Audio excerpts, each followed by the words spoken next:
Hey everyone, welcome back. My name is Ruth Hendrickson. I'm so glad you're with us today. We're actually going to talk about the Father's footprint or walking in his steps. How cool is that? We're going to have so much fun. But first, let me welcome those of you who have joined us for the first time. I'm just delighted that you found us, that you're with us. I'd love to know how you found us at some point.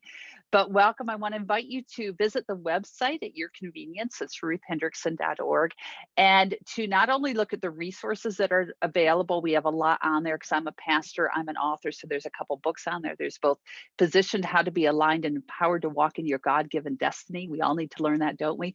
And also Everyday Prophetic, which is really geared to the person who feels that they're not a prophet. That book's for you.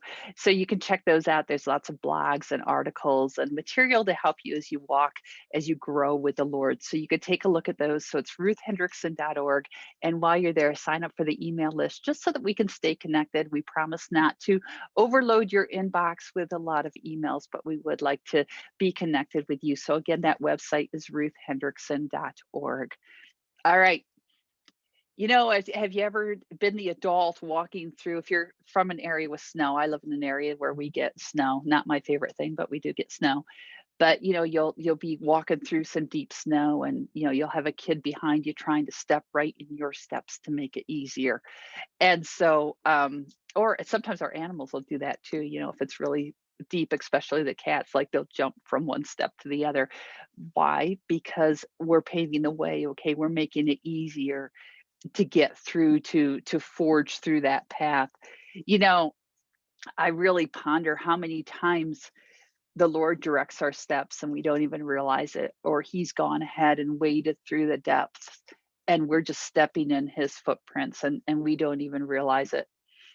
For an example, we have an idea, this creative idea, and we just go for it. I think sometimes we miss so much of what God does in our lives because we take the credit for it ourselves, or we assumed it just happened by chance. It was just a coincidence. We don't realize that God already knew it was coming. And when we were spending time with him a few weeks or a month or whatever, a year prior, and just dreaming with him, he began to download what we would need for that moment because he's already gone ahead and he's prepared the way. We just have to walk in it. Chris Valentin, he goes and asks a great question. He says, what does it mean to think like God or to have the mind of Christ? What does it mean to think like God or to have the mind of Christ? He goes on and he states, sometimes we get lost in the theology of a profound truth and never experience the reality of it. Ouch. That I think that's so true, though, that sometimes we do get lost in the theology of this amazing, profound truth. But with that, we get so lost in the theology that we forget that our God is a God who calls us into experience because he wants us to experience life at its fullest with him. My favorite scripture, it's my life verse, is actually Proverbs 3, 5, and 6. And it says, trust in the Lord with all your heart and lean not on your own understanding. In all your ways acknowledge him, and he will direct your paths. So with that, I want to talk about Ruth and Boaz a little bit this morning. So when we dive into the book of Ruth and we go into chapter 2, we immediately meet Boaz, but I want to set the stage a little bit. So think about this. Naomi, um, she had traveled because of a famine. She and Elimelech, her husband, and her two sons had gone to the land of Moab because there was food there. And while she's there, both sons marry. So now she's got daughters-in-law, but then her husband and both sons die. So she hears the famine's over, so she journeys back. And of course, one of her daughter-in-laws, her name is Ruth, goes back with her. Now think about this. They were both widows, okay? And widows didn't really have a way to care for themselves. There were various things in place to try to help them, but the widow was normally very, very poor. So Naomi enters back into community when she comes home, not only as somebody who had left and not stayed there through the famine. She'd gone to a foreign land with foreign gods, with foreign ideas, but she also came back as a widow with no man to support her. And so we know from a cultural standpoint that she and Ruth would have been poor. And if they were not poor, then what happens as we go through Ruth 2 would not have been necessary. So we know that they were poor. Okay, so Ruth, in chapter 2, verse 2, one day Ruth the Moabite said to Naomi, let me go out into the harvest field to pick up the stalks of grain left behind by anyone who's kind enough to let me do it. Naomi replied, "All right, my daughter, go ahead." So Ruth went out to gather grain behind the harvesters. And as it happened, just say as it happened, she found herself working in a field that belonged to Boaz, the relative of her father in law, Elimelech. Just say, but God. Just say, but God. In that moment, just say, but God. Of all the fields she could have gone to, she didn't know. She wasn't from there. She didn't know that this was a relative's field. The way this reads, it's really clear that Naomi didn't even think to tell Ruth to go to the field of a relative, to go to Boaz's field. Ruth just headed out the door without a clear plan, other than she was going to go to pick up the leftover stalks of grain. But God had a plan to plant her right in Boaz's field. You see, there was a divine connection that needed to be made. Ruth, without knowing it, was following in the steps, the plans, and the purposes that God already had for her. Back to my favorite verse, trust in the Lord, Proverbs, trust in the Lord with all your heart, lean not on your own understanding. In all your ways, acknowledge him, and just say, and he will direct your paths. He was right here. He was directing Ruth's footsteps to the field she needed to be in to meet Boaz for his word, for the plans of the Lord, the word of the Lord to come to pass. So often we have only part of the plan. That's all Ruth had in this moment. Her part in the plan, her understanding was to go and gather food so that they could eat. That was it.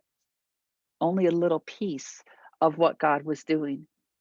What God does is he guides our steps to get us to the right place so that the rest of the story can unfold. You know, when I was in college, my parents moved to Pennsylvania, and I did not want to go to Pennsylvania. I was in Michigan at that point in time. And but I went back for a summer. I got a better job there than what I could get back at the school or some of the other options that I looked at. So I ended up going back. And it was there when I went back that summer that I met the man who would become my husband. I was only going back for a job at a bank because they would pay more. I was going to work as a teller that summer. I was only going back for a job and a free place to live. I was going back for a job. God was bringing me back to meet my husband. Okay. So often we only see part of the plan. So back to Ruth and Naomi, we tend to read through this story, this account of her meeting Boaz and think it was an easy time, but it's not. You see, we need to understand that Ruth realizes she needs someone kind enough to let her follow the workers. She didn't know what was going to happen when she entered into a field. She could have been run off. She could have been accused of stealing. She could have been beaten. She could have been raped. But,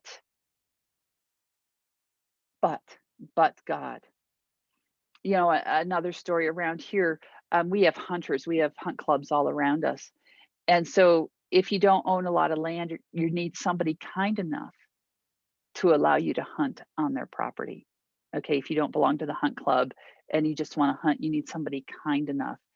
The challenge is with that there's usually already agreements in place as to who's going to hunt the land, and it can be difficult to get permission. So again, I wonder if this was the case, if this type of thing was the case back there, that it's possible that the widows, the poor, had agreements with certain landowners that they could go and glean from their fields. And so if that's the case, again, Ruth would have had to find somebody who was kind enough. So of all the fields around that she could have entered into, she enters into the field of a good man and a relative without even knowing it. I love that Boaz actually approached Ruth. So often we see the poor, we see the needy, we see the widows, we see the fatherless, and we see the homeless, and we look the other direction, right? But what Boaz does is he's scanning, he looks around, and he sees there's somebody different there. And he goes over and he actually takes the time to have a conversation with her. And not only does he have a conversation, but he puts a protection over her. In other words, he says, you know what? He understands the culture. He says, you stay here. You stay here. You stay here in this field with my men because you won't be harmed. You're safe here. He provided that covering. God had been ordering his steps, but he goes even further. He goes above and beyond because he provides food for her at the mealtime. He provides water so that her thirst is quenched. And I love this, and the goodness of God. I mean, Boaz, just what Boaz does is he goes to his tells his men to intentionally drop grain so that she would not have just enough, but she would have more than enough. When we follow in the footprints of God, when we follow his way, we need to understand that he goes ahead, and he's not a God of the just enough. He's a God of the more than enough. And that's what we see modeled here so beautifully, so eloquently. Not only the covering and the protection, not only just enough, but more than enough. It's so like God. So she goes home and she's got, she's carrying all this grain with her. And Naomi's in shock. In verse 19, Naomi says, "Where did you get all this? What did you do? Where did you gather all this grain? Where did you work? And may the Lord bless the one who helped you." Just a little side note, Naomi came back wanting to be called Mara because she was bitter. And yet here she is. The Lord bless. May the Lord bless. You see, she's recognizing again that her Redeemer lives. She's seeing again that God is her provider, that God is her strength, that God is her strong tower, that God is her shelter. She knows there's something happening and she knows where to give the credit, that this isn't just a coincidence. She's learning a life lesson, both Ruth and Naomi, that even in the difficult seasons, even in the seasons of barrenness, even in the seasons of lack, God provides. It was a wake up moment as Naomi sees the goodness of God and his provision. In verse 20, Naomi actually declares, she says, "May the Lord bless him. He's showing his kindness to us as well as to your dead husband." That man is one of our closest relatives, one of our family redeemers. I need to cut this short, but the story of Ruth, it's so powerful. And this goes on. You see, we still only see part of the picture at this moment because there's still more that's unfolding. It's like God has this wonderful play written out that is unfolding scene after scene. And right here, the curtain drops and it rises again for the next scene. And there's so much more. But in it all, God is ordering the steps. He's ordering the steps of Ruth. He's ordering the steps of Naomi. He's ordering the steps of Boaz. He's doing so much more than we can see. So when you feel discouraged, when you're wondering where the provision's going to come from, just keep stepping in the Father's footprints. No, take comfort in the fact that He is more at work than we know, and He's going ahead of us. He's leading the way, and we don't see the whole picture, but He knows exactly where He's going.